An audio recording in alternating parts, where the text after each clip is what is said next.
Sir नमस्ते। नमस्ते। Sir हामी सेवा मनी ट्रान्सफरको हेड अफिसबाट सामाजिक सुरक्षा कोषको आज हेड अफिसमा आछौँ। हामीसँग केही जिज्ञासाहरू छन् जुन चाहिँ हाम्रो सेवाग्राही परदेशमा विदेशमा बस्ने दाजुभाइहरूले एसएसएफ सम्बन्धी र एसएसएफले रिसेन्टली सञ्चालनमा ल्याएको यो घर योजना सम्बन्धी केही जिज्ञासाहरू हामीसँग छ। त्यो जिज्ञासाहरू कम्प्रिहेन्सिभ धेरै जिज्ञासाहरूमध्ये केही जिज्ञासाहरू आधिकारिक सरहरूबाट नै हामीले सोधेर उहाँहरूलाई हाम्रो सोसियल मिडिया पेजबाट चाहिँ उहाँहरूलाई चाहिँ अझ बुझ्नलाई सहज होस् यो भन्ने सन्दर्भमा चाहिँ हामीले ल्याएको क्वेसनहरू चाहिँ सरसम्म चाहिँ सोध्नलाई चाहिँ अनुमति चाहन्छु। धन्यवाद हजुर। सामाजिक सुरक्षा कोष खासमा सबैका लागि नागरिककै लागि हो। सामाजिक सुरक्षा कोषले प्रारम्भदेखि नै योगदानकर्ताको हितमा काम गरिरहेको छ। हाम्रा योगदानकर्ताहरूको अब आफ्नै घर हुनुपर्छ, आफ्नै घर बनाउनुपर्छ भन्ने हिसाबले घर कर्जा त धेरै अगाडिदेखि सुरु गरेका थियौँ। 77 सालदेखि नै हामी चाहिँ घर कर्जा सुरु गरेका थियौँ।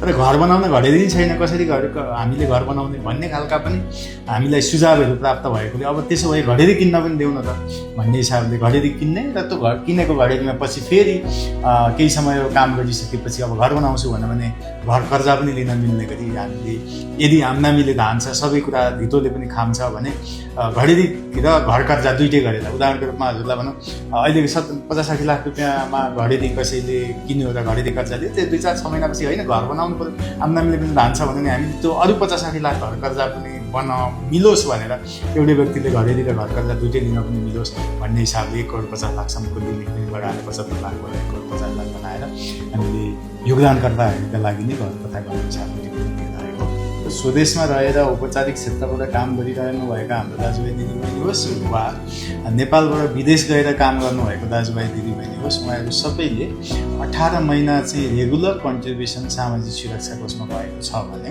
उहाँहरूले घर बनाउन वा घर किन्न वा अपार्टमेन्ट किन्न वा घडेरी किन्न यी जुनसुकै कामको लागि पनि कर्जा लिन पाउने व्यवस्था गरेका छ।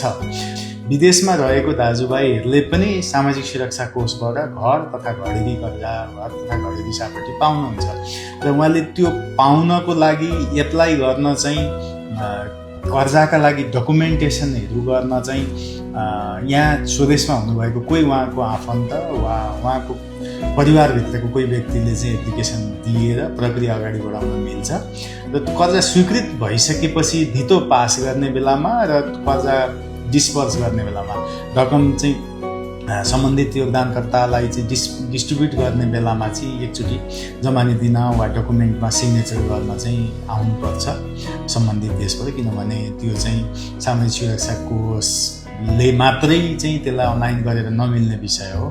हामीले धितो पास गर्ने धितो बन्द गर्ने भने त के भने भूमि प्रशासन कार्यालयसँग पनि सम्बन्धित विषय हो। त्यस कारणले त्यतिखेर जमानी लिन डकुमेन्टेसन गर्न एकपटक चाहिँ आउनुपर्छ। तर कर्जाको प्रक्रिया प्रारम्भ गर्न चाहिँ यहाँ रहनुभएको जोसुकै व्यक्तिबाट प्रारम्भ गर्दा हुन्छ। सामाजिक सुरक्षा कोषको यो सुविधा लिन मिनिमम क्राइटेरिया के छ? 6% ब्याज दर स्थिर हो कि परिवर्तनशील हो? उहाँहरूले 18 महिना रेगुलर कन्ट्रिब्युसन गरिसकेपछि इलिजिबल हुनुहुन्छ एउटा। दोस्रो कुरा चाहिँ उहाँहरूले के कन्फ्युजन हुनु पर्दैन भने त्यो घडेरी कर्जाका लागि चाहिँ छुट्टै अर्को धितो चाहिने कि जुन घर किन्ने हो उहाँले अर्थात् जुन ठाउँमा घर बनाउने हो वा जुन घडेरी किन्ने हो त्यही नै धितोका रूपमा रहन्छ र त्यो डकुमेन्टेसन गर्ने बेलामा चाहिँ अब सामाजिक सुरक्षा कोषले जति लागत लाग्छ सबै पैसा दिने भन्ने चाहिँ हुँदैन। हाम्रो इन्जिनियरले भ्यालुएसन गरेर यदि घर बनाउने हो भने त्यो इस्टिमेटेड कस्टका आधारमा वा धितो मूल्याङ्कनका आधारमा पनि उहाँले कर्जा कति पाउने भन्ने निर्धारण हुन्छ। घडेरी किन्ने हो वा घर किन्ने हो भनेदेखि त्यो समग्र धितो मूल्याङ्कन सरकारी दर रेट र चलन चल्तीको दुइटै मूल्य राखेर सामाजिक सुरक्षा कोषसँग लिस्टेड भ्यालुएटरहरूले भ्यालुएसन गर्छ। त्यो भ्यालुएसनका आधारमा उहाँले कति पैसा पाउने भन्ने कुरा निर्धारण हुन्छ। त्यस कारणले यसमा त्यस्तो हार्ड एन्ड फास्ट क्राइटेरिया भन्ने कुरा केही पनि छैन। समग्र अन्य ब्याङ्किङ प्रक्रिया जस्तै नै हो। अरू ब्याङ्क तथा वित्तीय संस्थाबाट जसरी कर्जा पाइन्छ त्यसरी नै सामाजिक सुरक्षा कोषबाट चाहिँ कर्जा लिनको लागि 18 महिनाको योगदान हुनु पर्यो। उहाँको आम्दामीले त्यो कर्जाको किस्ता तिर्न पुग्ने अवस्था सिर्जना हुनु पर्यो। आम्दामीको कुरामा पनि कन्फ्युजन के हुनु पर्दैन भने दुईटा कुरालाई क्लियर गरेको छ सामाजिक सुरक्षा कोषले। एउटा श्रम स्वीकृति लिएर विदेश जाँदै गर्दा कति आम्दामी हुन्छ भन्ने हिसाबले त्यो डकुमेन्टेसन गरिरहेको छ त्यो आम्दानी वा उहाँले विदेश गएर काम गरिरहनु भएको ठाउँमा त्यो रोजगारदाताले प्रमाणीकरण गरेर दिएको आम्दानी मध्ये जुन कम हुन्छ त्यसलाई चाहिँ आधार मानेर त्यो आम्दानी क्यालकुलेसन गरिन्छ र त्यो मासिक आम्दानीले सामा र ब्याजसहितको किस्ता भुक्तानी गर्न सकिने गरी कर्जा प्रवाह गर्न सकिन्छ। त्यस कारणले त्यस्तो ठुलो क्राइटेरिया केही पनि छैन। सामाजिक क्षेत्रकोसँग 18 महिना योगदान गरेको उहाँको आम्दानीले पुग्ने र उहाँको धितोले खाम्ने यति कुरा भयो भने घर खरिदी कर्जा प्राप्त गर्न सकिन्छ। ब्याज दर चाहिँ 2 किसिमको छ आजको मितिमा। आज यो बेलामा चाहिँ अहिले हामी जेठमा छौँ, 2083 साल जेठको पर्सपेक्टिभ अहिले यो बेला हेर्ने भने सामाजिक सुरक्षा कोषले घरसँग सम्बन्धित कर्जा, घर निर्माण होस् वा घर खरिद होस्, घरसँग सम्बन्धित कर्जामा चाहिँ 5.85% ब्याज छ र घरेरी कर्जामा चाहिँ घरेरी किन्ने हो भने चाहिँ त्यसमा चाहिँ 6% ब्याज हो आजको मितिमा। यो ब्याज चाहिँ बजार अनुसार हरेक आर्थिक वर्षमा सामाजिक सुरक्षा कोषले समय समयमा आर्थिक वर्षको बिचमा पनि कहिलेकाहीँ चेन्ज हुनसक्छ। समय समयमा चाहिँ सामाजिक सुरक्षा कोषको सञ्चालक समितिले तोकेमा हुन्छ। त्यस कारणले यो स्थिर भन्ने हुँदैन, तर बजारमा चलिरहेको चलन चल्ती भन्दा कम्पेरिटिभली कमै हुन्छ, किनकि हाम्रो योगदानकर्ताको घर होस् घरेरी होस् भन्ने उद्देश्यका साथ ल्याएको कर्जा हो। यो हाम्रा योगदानकर्ताबाट बढीभन्दा बढी ब्याज असुल गरेर कमाउने उद्देश्यका साथ ल्याएको कर्जा होइन। त्यस कारणले हाम्रा योगदानकर्ताले उहाँहरूले नै यहाँ जम्मा गरेको पैसा लगानी गर्ने हो कुनै न कुनै रूपमा। त्यस कारणले सबै नेपालमा सामाजिक सुरक्षा कोषमा जम्मा गर्ने योगदानकर्तालाई घर बनाउन वा घरेरी किन्नको लागि सहजीकरण होस् भन्ने उद्देश्यले ल्याएकोले ब्याज चाहिँ हामीले नोमिनल हिसाबले नै तोक्ने सञ्चालक समितिले तोक्ने गर्छौँ, तर यो हरेक वर्ष वा समय समयमा सञ्चालक समितिले तोकेमा पनि फरक पर्न सक्छ। अधिकतम 1.5 करोड सापट लिन कति आम्दानी आवश्यक पर्छ? अब यो ठ्याक्कै यति नै हुन्छ भन्न चाहिँ सकिन्न होइन, तर अब त्यसले व्यक्तिको उमेरले पनि निर्धारण गर्छ।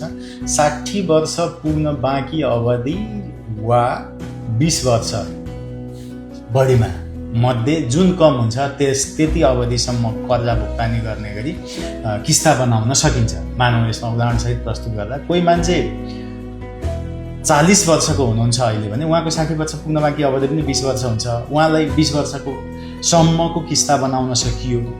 कोही मान्छे 35 वर्षको हुनुहुन्छ भने उहाँको बढीमा 20 वर्षसम्मको, उहाँको त 60 वर्ष पुग्न त 25 वर्ष बाँकी छ, तर बढीमा 20 वर्षसम्मको किस्ता बनाउन सकियो। र अर्कोतिर कोही मान्छे यदि 45 वर्ष वा 50 वर्षको हुनुहुन्छ भने 45 वर्षको मान्छेका हकमा 60 वर्ष पुग्न बाँकी अवधि भनेको 15 वर्ष रह्यो, 15 वर्षको किस्ता बनाउन सकियो। र जो 50 वर्षको हुनुहुन्छ उहाँको चाहिँ 10 वर्ष बाँकी रह्यो, 60 वर्ष पुग्न बाँकी अवधि 10 वर्षको किस्ता बनाउन सकियो। मैले यो कुरा चाहिँ किन भने भने जति लामो अवधिको किस्ता हुन्छ त्यति किस्ता रकम तिर्नुपर्ने रकम कम हुन सक्छ र कम किस्ता रकम भयो भने आम्दानी पनि त्यही रूपमा कम्पेरिटिभली कम भए पनि भयो। हाम्रो दाजुभाइ दिदीबहिनीहरूले कमाएको टोटल आम्दानी मध्ये 40%ले घर खर्च चल्छ भन्ने मान्यताका आधारमा 60% रकम बराबरले चाहिँ किस्ता तिर्न पुग्ने गरी किस्ता निर्धारण हुन्छ। त्यस कारणले अब त्यो मान्छे व्यक्तिको उमेर, 60 वर्ष पुग्न बाँकी अवधि अनि त्यसपछि उसको आम्दानी, यी सबै कुराहरूले किस्ता निर्धारण गर्ने भएकोले यति आम्दानी हुँदा यति पैसा कर्जा पाइन्छ भनेर ठ्याक्कै भन्न त सकिन्न। त्यो क्यालकुलेसनै गरेरै हेर्नुपर्छ। तर सामान्यतया चाहिँ मैले अघि भनिसकेँ जति आम्दानी छ त्यो आम्दानीले इएमआई क्यालकुलेटर भन्दा वेबसाइटमै गएर इएमआईको क्यालकुलेटर हेर्नुभयो भने त्यसबाटै पनि निर्धारण हुन्छ कति किस्ता हुने रहेछ भनेर। सामाजिक सुरक्षा कोषले पनि आफ्नो इएमआई क्यालकुलेटर बनाएर अप्रुभ गर्ने प्रोसेसमा पनि छ। त्यो आफ्नो किस्ता चाहिँ आफ्नो आम्दानीको 60%सम्मले तिर्न मिल्ने गरी हुनुपर्छ भनेपछि आम्दानी त्यही हिसाबले निकाल्नमा परिवारको नाममा भए लोन पाइन्छ। लोन एप्रुभल हुन सामान्यतया कति समय लाग्छ? यस्तो हुन्छ, जग्गा चाहिँ सम्बन्धित योगदानकर्ता, सामाजिक सुरक्षा कोषको योगदानकर्ता वा योगदानकर्ताको पति पत्नी वा उसको एका सबल परिवारको नाममा रहेको छ भने त्यसमा घर बनाउनलाई कर्जा पाइन्छ। र योगदानकर्ताले घरेरी चाहिँ आफ्नो पत्नीको नाममा किन्ने हो भने त्यसको लागि पनि पाइन्छ। पत्नी वा पतिका नाममा किन्ने हो भने पनि घरेरी कर्जा पनि पाइन्छ, मिल्दैन भन्ने होइन। श्रीमान श्रीमतीको नाममा घरेरी जग्गा हुँदा पाइन्छ। तर एउटा बुझ्नुपर्ने विषय चाहिँ के छ भने हामीले जहाँ घर बनाउने हो वा जुन घर किन्ने हो त्यही धितो हुन्छ। वा जुन घडेरी किन्ने हो त्यही नै धितो रहन्छ र यसमा आफ्नो पनि केही लगानी हुनुपर्छ त्यो आम्दानीको पर्सपेक्टिभबाट र केही चाहिँ सामाजिक सुरक्षा कोषले सहयोग गर्ने गरी परिवारका नाममा पनि सम्पत्ति छ वा घर घडेरी छ भने त्यही ठाउँमा घर बनाउन वा परिवारका नाममा जग्गा किन्न वा घर किन्नलाई पाइन्छ। कति समय लाग्छ भन्ने सन्दर्भमा चाहिँ सम्पूर्ण कागजात सहित डकुमेन्टहरू सहित, डकुमेन्ट भन्नाले अब जग्गा सम्बन्धी डकुमेन्टहरू होला, 4 किल्ला प्रमाणित, धनी पूजाको फोटोकपी, नक्साहरू, ट्रेस नक्साहरू, अनि त्यसपछि परिवारको विवरणहरू, परिवारले जमानत पनि दिनुपर्छ। ती सबै सम्पूर्ण डकुमेन्ट सहित सामाजिक सुरक्षा कोषमा फाइल दर्ता गरिएको छ भने सामाजिक सुरक्षा कोषले त्यसको प्रोसेसमा चाहिँ CIC दिन्छ भने त्यो कहीँ कर्जा छ छैन भन्ने हिसाबले कर्जा सूचना केन्द्रबाट इन्फर्मेसन दिन्छ। त्यो अन्तर्कर्जा छ भने त्यो कर्जा तिर्न सक्ने क्यापासिटी पनि हेर्छ सामाजिक सुरक्षा कोषले र त्यो पछि सामाजिक सुरक्षा कोषले भ्यालुएटर खटाउँछ। इन्जिनियरले भ्यालुएसन गरेर त्यो भ्यालुएसन रिपोर्ट आउँछ र सामाजिक सुरक्षा कोषको कर्मचारीले पनि गएर फिल्डमा हेरेर त्यो उपयुक्त छ छैन भन्ने कुराको हेर्छ। यो चाहिँ प्रोसेसका कुरा भयो। ती सबै प्रोसेस पुरा गर्नलाई चाहिँ करिब 3 हप्ताका हाराहारी समय चाहिन सक्छ हामीलाई। सम्पूर्ण डकुमेन्ट सहित सामाजिक सुरक्षा कोषमा छोडेको छ भने 3 देखि 4 हप्ताको बिचमा कर्जा स्वीकृत भएर सम्बन्धित निर्णयको खातामा वा यदि खरिद गरे हो भने विक्रेताकै खातामा निर्णय गरी पनि हामी तयारी गरिरहेका छौँ। त्यसरी गर्न सकिने अवस्था रहन सक्छ। तर यो कर्जा सम्बन्धी डकुमेन्टेसनको कुरामा चाहिँ के हुन्छ भने कहिलेकाहीँ चाहिँ अनएक्सपेक्टेड विषयहरू आइदिन सक्छ। जस्तै हाइटेन्सनको छेउमा जग्गा भयो भने सामाजिक सुरक्षा कोषले स्वीकार्दैन। ती कारणले भ्यालुएटरले कहिलेकाहीँ ढिलो गरिदियो भने अलिकति ढिलो हुन पनि सक्छ।